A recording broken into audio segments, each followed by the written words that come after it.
Diego's here, onestepprep.com. It's the #1. Here to talk to you a little bit about Q&A, question and answer. This is a new thing that we're starting whereby you send in your questions and basically once a month we're going to go through them. So the person to send them to is Shally, okay, Shalimar. Her email on the screen, shalimar.a@onestepprep.com. She will then print it off and give it to myself, and then we're going to go through these and answer them for you. We're going to drop this right inside of your One Step Prep University accounts every month. So send in your questions, whatever they are. Let me go through some of them here, and I'm going to go straight down the line, answer them to the best of my ability, and then of course, remember for the following month, continue to send in questions. I think this is the first video we're doing like this. We're going to put this one on YouTube as well, just so that everybody's aware of what's going on. And then the following ones after this will only be inside of your accounts. All right. So for the first question, we have Manuel. Captain Manuel, thanks for writing, brother. It says, I would like to get the FAA license, ATP, so the ATP license, with the type rating on the Airbus. Could you help me with this? Okay, Manuel, the answer to your question is yes. Okay, we can help you with this. And to elaborate a little bit more on this, the question of how exactly does this happen is the following. For those of you that are not familiar with the process of obtaining a FAA ATP with a type rating, here's how it goes. You need to first have the prerequisites to have the FAA ATP. And if you're not going to get a restricted ATP, it's basically 1,500 hours. So you need about 1,500 hours here. Now, the next thing you need to do is get the ATP CTP course done. ATP CTP course. This is a course that's approximately 5 days long that involves ground school and a couple sim sessions in either usually a 7.3 or 320. Some schools are also offering it in a 777 sim, but what it is a course that is approximately $4,000, maybe $5,000 depending on what school you're using, and it does not prepare you for the ATP written test. That's something you want to be very mindful of. It does not prepare you for the ATP written test. What it does is basically, it's almost like a jet transition. It's concepts that have to do with aerodynamics, jet engines, how they work, high altitude aerodynamics, if I haven't mentioned that, things that are like weather, hypoxia. It's very generalized content, not really gearing you towards this is a prep class for you to take the ATP written. So step number 1, do you have the 1,500 hours? Step number 2, ATP CTP course needs to be completed. Step number 3, ATP written test needs to be completed. And once you have the ATP written test completed, test prep software for that, there's all types. We can get you on the right track for whatever you're trying to accomplish, by the way. So you're going to need a test prep for that. And then you need to do a check ride. So you're going to need to now do a check ride, which can be done either in a something like a Piper Seneca or a Seminole, a light twin, right? Or what most people elect to do is do it at a 142 training center in a 7.3, 320, 777, whatever type aircraft they're offering it in. The reason why people do it this way, why, is because realize that the ATP CTP course, almost always, not always, but almost always, you're going to complete this at a 142 school that offers type ratings anyways. So the most streamlined process and the most bang for your buck, if you will, is to do the ATP CTP course, and then they'll probably hook on a type rating for you with a reduced price just for doing the CTP course with them. And that's usually the best way to do it. Yes, we can help you with that. We have the means to do it. We can help you get you not only an action plan for the ATP CTP, but also for the written test, the prep, and then also the type rating. All right. So I hope that helps you. Manuel. The answer is yes, you will need the ATP CTP class, you will need to do the written, and then you will need to do a type rating. Yes, we can help you. What I'm going to do for you, Manuel, is send you an email directly, and I'm going to start the process with you, all right? Anybody else that wants me to do this with you as well, send me an email, joe.m@onestepprep.com, all right? Moving down the list, Diego! What would you recommend if I'm going for my first type rating in a jet? Okay, great question, brother. Here it is. This is what you need, Diego. Type rating, Playbook to success. I would start your prep here. This is I think it's 60 or so pages. Yep, 60-page easy read that I wrote. How basically to pass a type rating. Everything from training footprints in terms of how they structure the training, strategic plans for how you're going to allocate time to each topic. What does your typical oral profile look like? What does your typical check ride profile look like? What are the common weaknesses? What are some instructor tips? What are some things that you should be aware of in a what if scenario? Like, for example, what if you get the sessions at midnight? What if you don't get along with your sim partner? What if the instructor's yelling at you and they're not really instructing anything? Okay, all these things happen, by the way. I know you all that are watching this probably know that. So Diego, start with this. It's available at onestepprep.com/store. Apart from this, depending on the type rating that you're going to go after, or that jet that you're going to go after, let me know if it's 7.3 320 or if it's something else, and I can provide you with additional guidance. If it is 7.3 or 320, get on the video program ASAP, number one. Number two, if it's something else, this book is universal, so definitely get on this, and then we can put together an action plan for you. Maybe you're not even doing a transport jet in terms of 7.3 or 320, but maybe you're doing like a beach jet or a Hawker or a Gulfstream or something like that. Also, lots of things that I can help you with there, and this is going to be the start of it. So pick this up. That's the first thing you should do. James, Airbus question. From my understanding, when the plane is in flare mode during a crosswind, if the stick is neutral, the flight computer will attempt to keep the wings level as the pilot adds rudder to align the plane with the center line. Moreover, even if the pilot has placed the plane in slight wing low configuration during the flare, the flight computer will attempt to maintain that wing's position as rudder is added.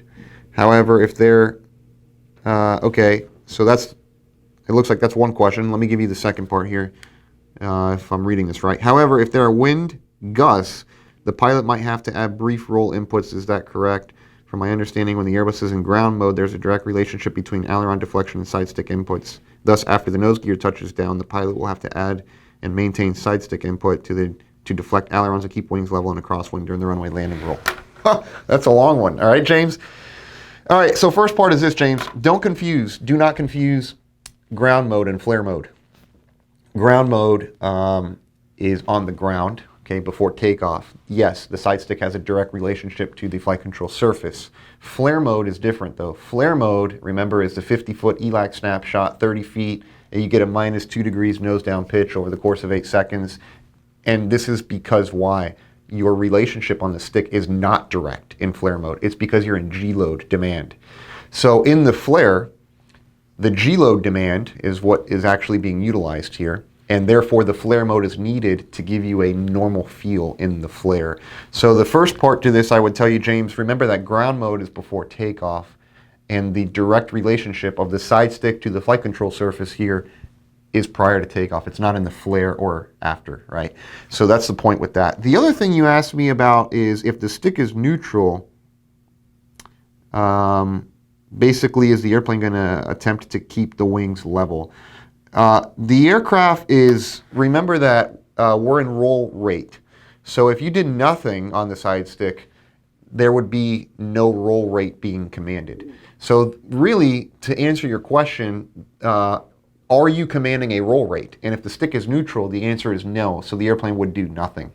So if you actually, and you could try this either in a sim, including a desktop sim and a level D sim, and even in the airplane if you fly it, apply rudder pressure, and what you will find is that the aircraft will yaw, and then due to the swept wing aerodynamics, it would actually roll, and this is called yaw roll coupling. It's a real thing, you can look that up. Yaw roll coupling. So the Airbus, when a yaw is induced, it will begin to roll, and unless a side stick input is imposed or inputted, it would just roll. Because remember, it's not going to maintain wings level, it's going to maintain a roll rate that is commanded by the stick. And if there is no input, then there is no roll rate being commanded, so the airplane would just roll, which would be appropriate based on the aerodynamics of the swept wing design, right?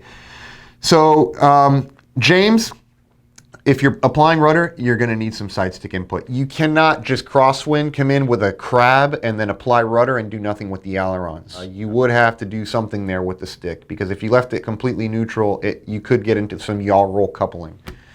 And then, of course, don't confuse flare mode and ground mode. That's what I would tell you. All right, hope that helps you. Let's see, we got another one here. Roseni. I hope I'm saying that right. If I'm chopping it up, I'm sorry. Actually, you signed it Captain Rowe down here, so we'll just call you Rowe. Captain Rowe! Okay, question is about the fuel scavenge jet system. This is in the 73NG, which works at 1.9 kilos, 4.47 pounds, and the suction feed system that warrants in the 73NG. Continuing work after loss of both engine-driven gens. In other words, does the engine suction feed after loss of all gens, I think is what you're saying? Anyway, if that's the case, it does. Suction feed does happen on the 7.3 NG from main tanks only. No suction feed from center tank. Main tanks only. And the process by which it does this is entirely available even without the AC power, which you are aware of because you put it here, right? So if you lost all AC power, lost all 6 pumps, you would be able to suction feed from the main tanks only. And yes, Boeing does have this thing where they say thrust deterioration and or engine flameout may occur because, of course, it's possible to have cavitation, particularly at the high pressure pumps. Okay, so remember your low pressure pumps, which are the ones that are AC powered, you got the 6 switches there on the overhead panel. It's delivering fuel at a relatively low pressure to the high pressure pump, and it's delivering it in a fashion that is a constant stream under pressure so as to prevent cavitation of the high pressure pump. With the suction feed, of course, it's purely suction that is not under pressure by an AC power pump, and therefore it's possible to have some thrust deterioration due to lack of flow. So hopefully that answers it. And regarding, I think you mentioned something about the scavenge. Yeah, fuel scavenge jet system, which works at, could you please explain a little bit? So the scavenge system works like this, okay? In the number 1 main tank, the forward pump specifically, when the fuel level in that forward tank gets below, and depending on what source you read, some parts will tell you below a half, and some manuals tell you below a quarter. I think it's a half, really, based on everything I've read. That's Boeing documentation. Main tank number 1 below a half, okay, half level basically.